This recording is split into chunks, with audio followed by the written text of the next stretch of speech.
দুর্গাপুরের শোভাপুরের বেসরকারি হাসপাতালে ঢুকে পড়ল সিপিআইএম কর্মী সমর্থকেরা। কেন অসহযোগিতা প্রশ্ন তুলে জোর করে ঢুকে পড়ল সিপিআইএম কর্মীরা। শুরু ধস্তাধস্তি। এই মেডিকেল কলেজ হাসপাতালের দ্বিতীয় বর্ষের পড়ুয়াকে ধর্ষণের অভিযোগ পরিবারের।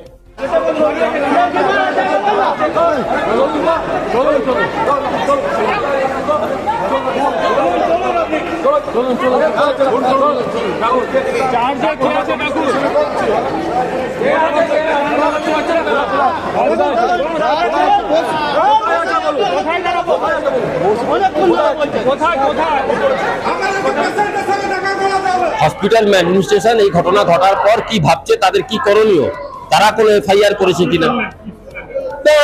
নো ওয়ান ইজ দেয়ার, কেউ নেই। জেনারেল ম্যানেজার অপারেশনের রুমে গেলাম, ফাঁকা। ওখানে জিজ্ঞেস করছি আপনাদের কে দায়িত্বে আছে, তার সঙ্গে আমরা 2-3 জন কথা বলতে যাব, কেউ কোনো সাড়া দিচ্ছে না, কেউ কোনো দিচ্ছে না। রেসপন্সিবিলিটি নেওয়ার কোনো ব্যাপারই নেই। এবং আমার তো এসব দেখে সন্দেহ হচ্ছে, আমাদের এসব দেখে সন্দেহ হচ্ছে যে গোটা বিষয়টাকে ধামাচাপা দেওয়ার চেষ্টা চলছে না তো, কোনো চাপ আসেনি তো উপর থেকে। তা নাহলে জেনারেল ম্যানেজার অপারেশন একটা হসপিটাল চলাকালীন তো ওনাকে থাকতেই হয়। এই জায়গা হচ্ছে 24/7 ডিউটি। তার ঘর বন্ধ, তার ঘর খোলা, অন্ধকার। আসলে কেউ কথা বলতে চাইছে না, কি বলবে সেটা বুঝতে পারছে না। আমরা তো জানতে চাইছি যে হসপিটাল কি অ্যাকশন নিচ্ছে, কার কাছে শুনে। আমরা তো শুনেছি যে একজন ডাক্তারি পড়ুয়া মেয়ে, তাকে রেপ করা হয়েছে। সেই মেয়েটি হসপিটালে ভর্তি আছে। এখনো অবধি কে কারা রেপ করেছে কেউ আইডেন্টিফাই হয়নি। এবং এই গোটা বিষয়টা আমরা অনেকক্ষণ ধরে এখানে আসছি, দেখছি যে ধরনের অ্যাকশন অ্যাডমিনিস্ট্রেশনের পক্ষ থেকে নেওয়া দরকার, সেই ধরনের অ্যাডমিনিস্ট্রেশন দুর্গাপুরের মানুষ কেউ দেখতে পাচ্ছে না। আমরা স্বাভাবিকভাবে আমাদের মনে হচ্ছে যে এই ঘটনাটাকে ধামাচাপা দেওয়ার কি চেষ্টা হচ্ছে। এটা তো পশ্চিমবঙ্গের রেপ কালচারটাকে আরো বেশি উৎসাহিত করার জন্য আজকে এই ধরনের ল্যাপসেস, এই ধরনের নেগলিজেন্সি অফ অ্যাডমিনিস্ট্রেশন চলছে। আমরা চাইছি দোষী ব্যক্তিদের অবিলম্বে শনাক্ত করা হোক, শাস্তি দেওয়া হোক। হসপিটাল থেকে কি করে এত রাতে মেয়েটি বেরোলো, হসপিটাল অ্যাডমিনিস্ট্রেশনের কি ভূমিকা ছিল, এবং ট্যাম্পারিং যাতে না করা হয়, যেটা সবচেয়ে বড় আশঙ্কা, মানে আমাদের আশঙ্কা যে সাক্ষ্য প্রমাণকে ট্যাম্পারিং না করা হোক। আমরা থানায় যাব। হসপিটালে এসে দেখলাম আমরা একজন দায়িত্ববান লোকের সঙ্গে কথা বলতে চেয়েছিলাম, 2-3 জন, যে what action has been taken. প্রথমে ঢোকার ক্ষেত্রে বাধা দিয়েছে, তারপর আমরা ঢুকেছি, জেনারেল ম্যানেজার অপারেশনের রুমে এসেছি।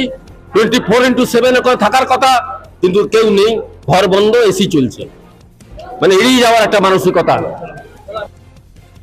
পুলিশ তদন্ত করছে, বিরোধীরা বিভ্রান্ত করছে, পাল্টা তোপ তৃণমূল নেতৃত্বে।